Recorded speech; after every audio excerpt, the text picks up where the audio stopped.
if you are trying to engage an organization that you've joined or re-engage an organization that you've joined, and you're trying to engage it in such a way that you can believe that you can get a benefit from that organization, it's tough, because I can tell you I've been a part of a number of organizations for periods of time, and you go through those ebb and flows where you're energetic about an organization at some particular point in time, and then after a while it kind of waxes and wanes. So here's the things that I have found, or at least that works for me. I can't speak for everybody, but let me tell you about what works for me. First, your energy level. That's going to sound corny, but when I say your energy level, effectively what I'm effectively saying is that your energy level means how much energy you put into the organization is almost a feeding type of device for all those who are around you. I mean, think about it. How many organizations have you been a part of where it's always that one person who's like the Energizer Bunny, and they always seem to be in everything? Now, I'm not trying to say they volunteer for everything, but they have an unbounding amount of energy. It's like you almost want to be around them because they always seem to be in the know. The reality is that they're always in the know because people tend to migrate towards people who display a lot of energy. Whether you call it energy, whether you call it passion, I don't care what you call it.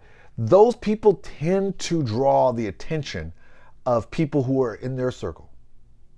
They are pumped up. People like being around them. They feel like these are people who move. They get things started. They get things shaken. They want to be around them. They want to be in their orbit.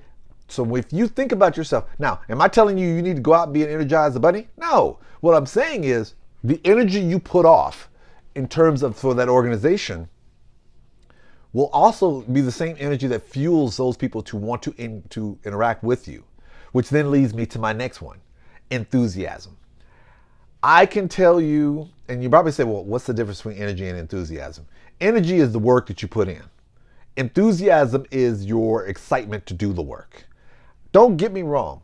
I have been in meetings where I'm like, dude, that joker right there got bringing the heat, man. But one of the things that I learned over periods of time is those people who are passionate about letting you know when they see things that are wrong or booty or boogie or needs to be worked on, they're showing you their enthusiasm within the organization. They have demonstrated a commitment to that organization that can be undenied and unrivaled. They are saying, I am in it to win it. And so again, when you see people who are enthusiastic, don't you want to hang with those people? Heck yeah.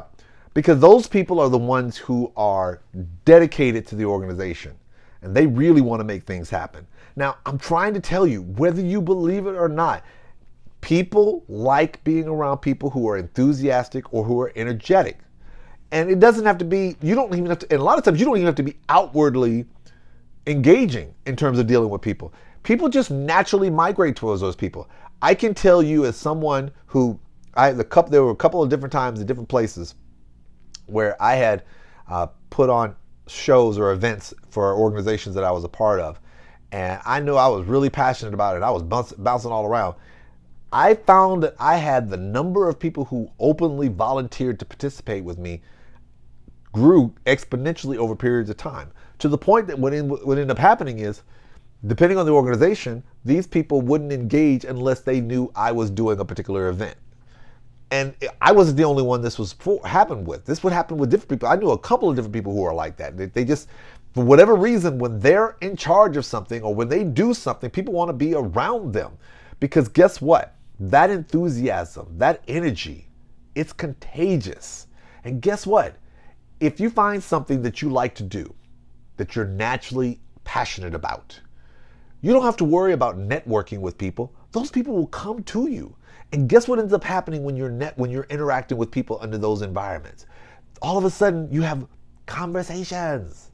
They're like, so what do you do? Oh, you also do this? Hey, have you talked to such and such? This person does that too.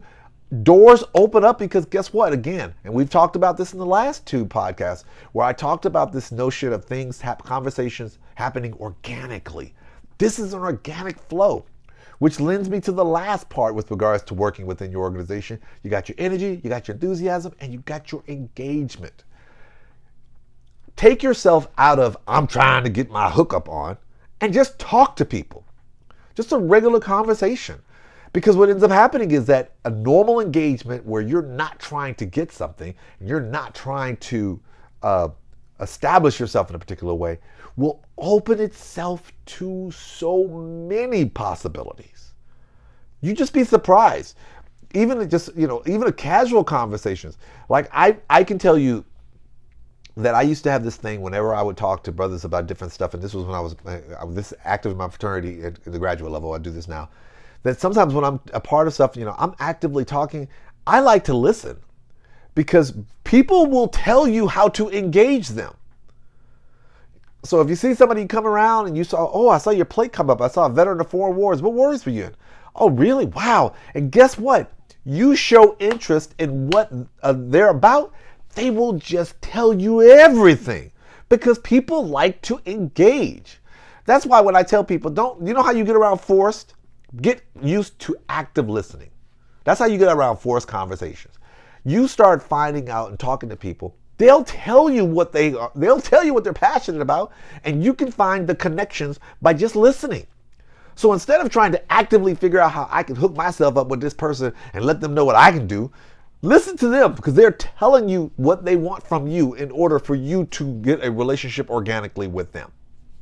Easy peasy, lemon squeezy. So what does that mean for you in the big thing in terms of managing your expectation with regards to organizations? Couple of things you should always keep in mind. Any organization you go into is not a one-way street. I am going to say this wholeheartedly. Do not go into an organization with the expectation that that organization is going to do something solely for you. You joined the organization. They brought you in with the expectation that you're going to contribute to the organization. Just like you're going into the organization with the expectation that you're going to get something out of the organization.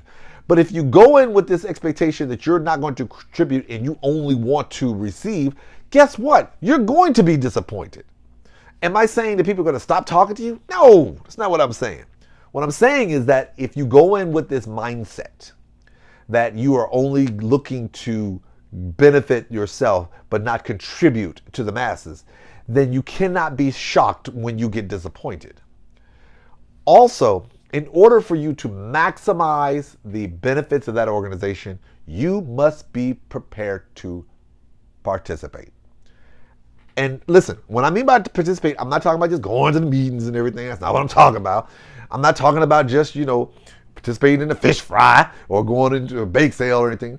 What I mean by participating, it may mean anything. It could be a social gathering. It can mean a get together. It can mean a, community service event. It could be a variety of things. But the important thing is you are still participating in some kind of way. Define what participation means to you, even if it means going to a meeting or just going to an event, whether it be once a year or once a month, whatever. You still need to participate. And then you have to ask yourself the question, are you looking for a short-term benefit or long-term gain? What do I mean by that? Because sometimes what happens is people are so focused on only wanting to get what's best for them right now that they ignore the possibility that by participating, engaging, and being passionate and so forth and all these things for the longer term, things will flow to them naturally. You'll be surprised. The relationships you establish with organizations will follow you. I have organizations that I was in a few years ago that I was in a Rotarian in a chapter in a club years back. I haven't been a part of Rotary in a while, and I had Rotarian reach out to me for about a minute or two. Like, hey, are you still involved? What's going on? And I'm thinking, if I had not had that relationship where I was actively engaged, I don't necessarily know that they would have thought about me in any way, shape, or form to reach out to me. And so it's important for you to ask yourself these questions. Now listen, don't front. I ain't gonna sit up right here, excuse me. I ain't gonna sit up around here and act like I'm big baller, big chilly willy around this thing and try to act like that I have been so actively involved in organizations and I got all the answers. I can tell you I'm still a work in progress because I myself have had those periods of time where I've waxed and waned within a particular organization. But I can tell you this much, I do know. When I wax and wane, I know who's doing the waxing and waning. Not the organization, it's me. I know why I'm not getting the max out of this organization. It's not the organization, it's me. And, it's easy to say, oh, the organization is not looking after me and they're not reaching out to me and they don't care. They just want my money and so forth. Yeah, that's easy for me to think about it. But I also have to think about it from the old adage as being an attorney. There's two sides to every equation. If they're not reaching out to you, are you doing anything to reach out to them? I said, so you can't just say it's one side and one group is not engaging you if you're not participating and making yourself available to be engaged. So I say all this to stress this. If you're like me, who hates networking with a passion, it took me several years to finally fall into a comfortable space where I realized how relationship building, because that's what networking is, how I could build better relationships in a manner that works naturally and organically and for the best for me. These things can work for you as well, but you got to be willing to put the work in. And you got to be willing to manage your expectations so that you have a full appreciation of what you can get out of the relationships that you're trying to build. All right, everyone. Again, my name is Reeves. I hope you enjoyed this. And again, we'll keep this thing rocking and rolling. And as always, be blessed and stay safe out there.